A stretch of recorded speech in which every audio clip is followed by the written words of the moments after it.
A black day for Putin. It has finally arrived. Members of the coalition of willing countries are ready to supply Ukraine with long-range missiles, according to the British government. But how much time will pass from being ready to supply to actual strikes on the Russian Federation? And will Trump, with whom Zelensky and European leaders had a phone conversation today, approve of this idea? This is the main news on the YouTube channel Ukraine Today. Subscribe, leave a like, and let's get started. Trump himself, by the way, doesn't really believe in any progress in negotiations. In his opinion, quote, Zelensky and Putin are not yet ready for a face-to-face meeting, but something will happen in the near future.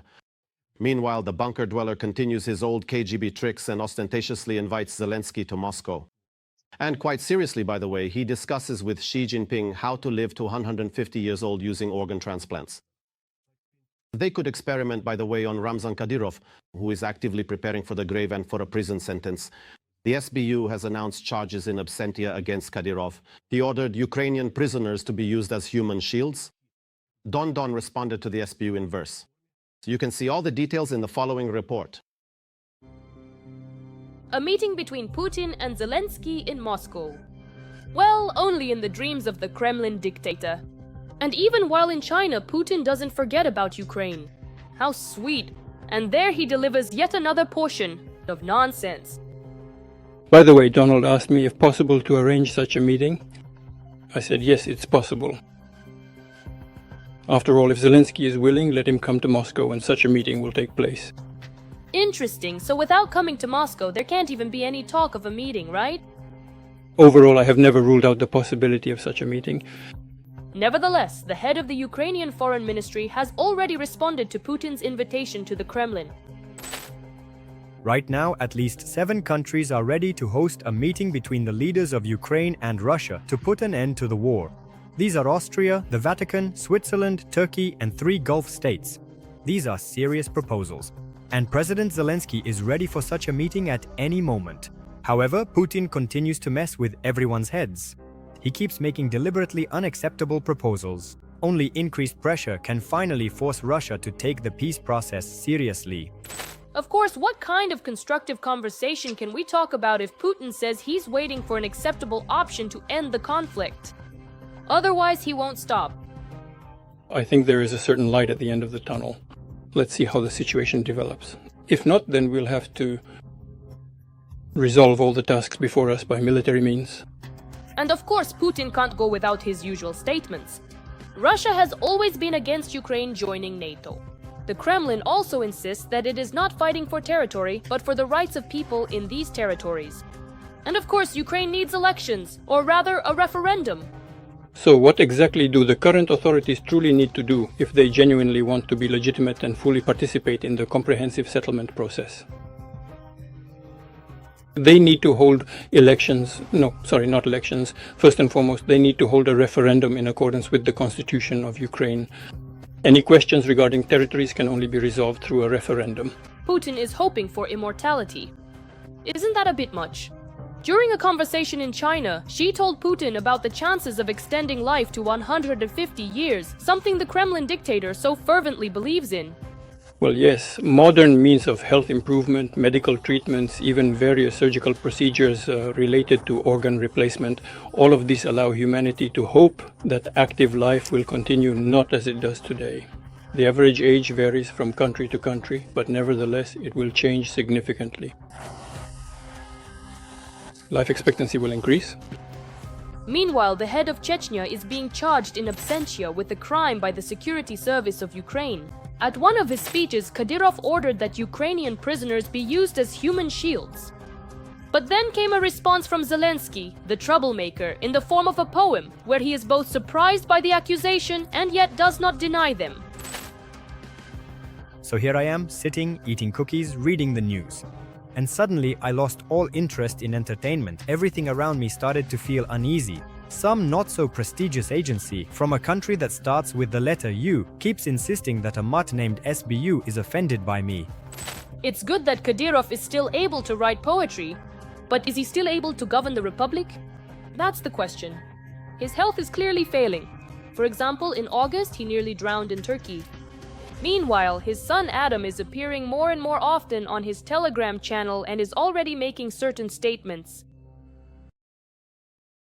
Joining our broadcast is Elysee Palace, political analyst and head of the International Association of Small Towns. Elysee, hello. Can you hear us? We don't have Elysee yet. We're establishing a connection with him now, so let's wait a little bit. In the meantime, I'll add a few very interesting points from myself. Friends, it seems that Russian propagandists are finally starting to realize just how much of a failure the meeting between Putin and Xi Jinping was, and in general, how unsuccessful his entire visit to China turned out to be. Until today, they haven't bothered us with this visit like a fool with a painted bag. So Russian media have already started to admit that the new gas pipeline to China, Power of Siberia 2, will not be built, at least not for the next several decades.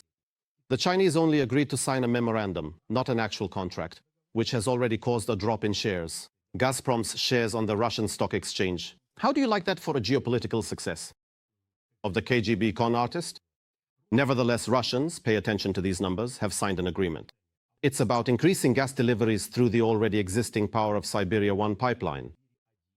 And let me remind you, the main and only recipient there is China, so it can dictate the terms both in terms of supply volumes and prices. They've already lowered the prices, while the supply volumes have increased from 38 to 44 billion cubic meters of gas per year. This news has, to put it mildly, caused bewilderment among a number of Russian experts, first and foremost.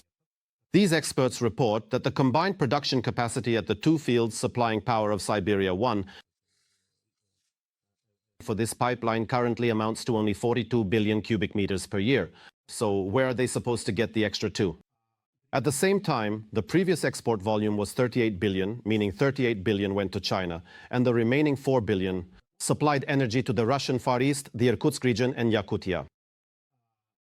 Previously, it was assumed that Putin would probably buy from other enterprises and send that to China, but today Putin responded that he would dip into the pockets of ordinary Russians. He spoke today at the Eastern Economic Forum in Vladivostok, where he announced that this region is facing a gas shortage. And he ordered a transition to coal as a new energy source. In other words, the increase in gas exports to China will be achieved.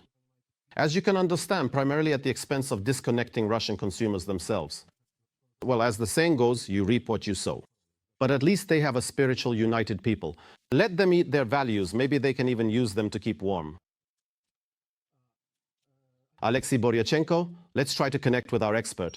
Elysee, hello. Can you hear us? Elysee.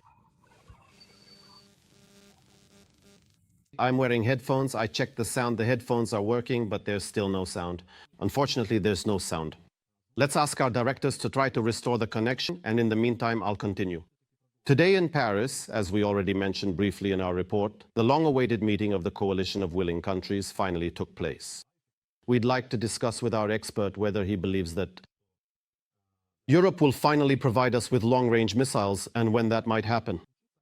Nevertheless, the coalition was very representative in its composition. Dozens of country leaders participated both online and offline. One of the very first and most significant conversations that took place was held with the then United States President Donald Trump. From what has been publicly disclosed and is known at this particular point in time, it appears that Donald Trump primarily addressed and focused his remarks on the continent of Europe, discussing various pertinent issues and concerns related to the European region during this initial exchange. To be honest, he called on European countries to stop buying gas from the Russian Federation. He specifically expressed his dissatisfaction with the positions of Hungary and Slovakia. He directly accused them of financing and sponsoring Russia's war against Ukraine by purchasing gas. All of Europe. He also called for a rejection of Russian energy resources and for tightening sanctions against China.